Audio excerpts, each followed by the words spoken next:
আমি তাকে বলেছিলাম আপনি সংশোধন করে পড়বেন, যদি না পারেন বাংলায় বলবেন, আরবিতে বলার দরকার নেই। কোরআনের আয়াত পড়তে গিয়ে অর্থ পাল্টিয়ে ফেলেছি। আপনি বাংলা শিক্ষিত মানুষ, বাংলায় বলেন, ইংরেজিতে বলেন, ওইটাই সেই। আপনি আরবিতে পড়তে গিয়ে অক্ষর উচ্চারণ করতে পারেন না।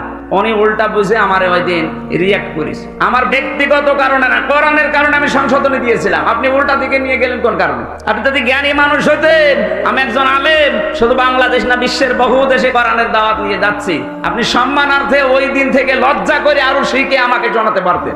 জায়গাটা মিটে গেছে। আমি বললাম উদ্বুদ্ধ করার জন্য যে আপনি কোরআন শরীফ শুদ্ধ করে পড়েন, কাজ হবে। কোরআনের পেছনে লাগলেন যে উনি যেন আসতে না পারে। আপনি বাধা দিয়ে নিজের কপালে আগুন লাগালেন। কোরআনের অনুষ্ঠানে যারা কোরআনের প্রচারে বাধা দেয়, কোরআন জানিয়েছে তারা যারও সন্তান। কোরআনের বিরুদ্ধে যারা ডাইরেক্ট ইনডাইরেক্ট লেগেছে, আল্লাহ একটাকেও ছাড়ে নাই। আমি তো এখন দেখতে পাচ্ছি একটাকেও আল্লাহ ছাড়ে নাই।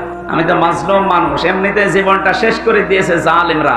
আবার আপনি যন্ত্রণা দিলেন। মুসাফির অবস্থায় আছি, মাজলুম অবস্থায় আছি, বর দোয়া করতে বাধ্য করবেন না।